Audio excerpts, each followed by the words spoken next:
రాజ్కోట్ వేదికగా ఇంగ్లాండ్తో జరిగిన మూడో టెస్టులో టీమిండియా ఘన విజయం సాధించింది. బజ్బాల్ టీం ఇంగ్లాండ్ను 434 పరుగుల తేడాతో చిత్తుగా ఓడించింది. బ్యాటింగ్, బౌలింగ్లో ఆల్రౌండ్ ప్రదర్శనతో అదరగొట్టిన టీమిండియా ఇంగ్లాండ్పై పూర్తి ఆధిపత్యం ప్రదర్శించింది. దీంతో 5వ రోజు వరకు జరగాల్సిన టెస్ట్ మ్యాచ్ 4వ రోజు ముగిసిపోయింది. దీంతో 3 మ్యాచ్లు ముగిసేసరికి సిరీస్లో టీమిండియా 2-1తో ఆధిక్యంలో నిలిచింది. అయితే 4వ టెస్ట్ గాను ఫిబ్రవరి 23 నుంచి ప్రారంభం కానుంది. అయితే ఈ మ్యాచ్ కోసం జట్టు కురుపు ఎలా ఉండనుంది, ఎవరెవరు విశ్రాంతి తీసుకుంటారు, తుది జట్టులోకి కొత్తగా ఎవరు వస్తారు అనేది ఆసక్తికరంగా మారింది. దీనికి మెయిన్ కారణం వర్క్ లోడ్ మేనేజ్మెంట్ ఒకటైతే, ఇంకోటేమో ఇంజురీ మేనేజ్మెంట్. అయితే భారత జట్టు టెస్ట్ సిరీస్లో ఆధిపత్యంలోకి ఉంది అంటే దీనికి కారణం మాత్రం జస్ప్రీత్ బుమ్రా అనే చెప్పుకోవాలి. విశాఖ టెస్ట్లో ఘన విజయం అతని బౌలింగ్ వల్లనే అని చెప్పుకోవాలి. ఇక 3వ టెస్ట్లోని ఎక్కువ ఓవర్లు వేశాడు. ఈ సిరీస్లో 3 టెస్టుల్లో దాదాపుగా 81 ఓవర్లు బౌలింగ్ చేశాడు జస్ప్రీత్ బుమ్రా.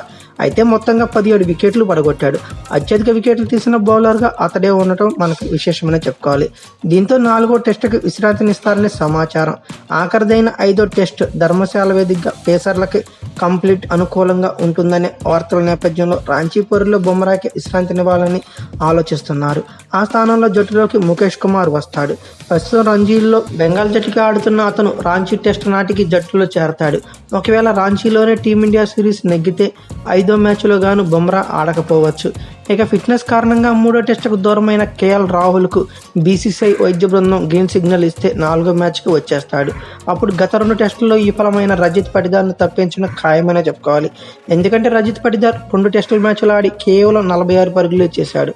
ఇక ఇంగ్లాండ్తో 3వ టెస్ట్ 2వ ఇన్నింగ్స్లో అయితే 10 బంతులు ఆడి కేవలం డక్అవుట్గా వెనుదిరిగాడు. యశస్వి జైస్వాల్ డబుల్ సెంచరీ, గిల్ సర్ఫరాజ్ ఖాన్లు హాఫ్ సెంచరీలతో అదే పిచ్పై సత్తా చాటితే మనవాడు మాత్రం డక్అవుట్గా వెనుదిరిగాడు. దీంతో కేఎల్ రాహుల్ రాకతో 4వ స్థానాన్ని పటిదార్ ఖాళీ చేయాల్సిందే. ఇక ఈ సిరీస్లో డబుల్ సెంచరీతో దూకుడు మీద ఉన్న కుర్ర ఓపెనర్ యశస్వి జైస్వాల్ కూడా రాంచీ టెస్టుకు దూరమయ్యే అవకాశం కనబడుతుంది. 3వ టెస్ట్ 2వ ఇన్నింగ్స్లో సెంచరీ కొట్టాక వెన్నునొప్పితో మైదానం వీడాడు. ఆ తర్వాత మళ్ళీ డబుల్ సెంచరీ చేశాడు. కానీ 4వ ఇన్నింగ్స్ ఫీల్డింగ్ సమయంలో కొంచెం అసౌకర్యంగా కనిపించాడు. దీంతో అతనికి విశ్రాంతినిచ్చి ధర్మశాల టెస్ట్ కల్లా ఫిట్గా ఉంచేలా మేనేజ్మెంట్ ప్రయత్నాలు చేస్తుందని వార్తలు వస్తున్నాయి. ఒకవేళ అదే జరిగితే ఓపెనర్గా దేవదత్ పడిక్కల్ వచ్చే అవకాశాలు కనబడుతున్నాయి. ఒకవేళ పడిక్కల్కి ఎందుకులే పటిదార్ని ఆడించాలని ఆలోచిస్తే కనుక అతను ఓపెనర్గా ప్రయోగం చేయాల్సి ఉంటుంది. లేదంటే గిల్ పైకి ప్రమోట్ చేయొచ్చు. అయితే ఇంగ్లాండ్తో జరిగే 4వ టెస్ట్ రాంచీ వేదికగా జరగబోయే టెస్ట్ మ్యాచ్కి గాను ఈ మార్పులు ఉంటాయని నేనైతే అనుకుంటున్నా.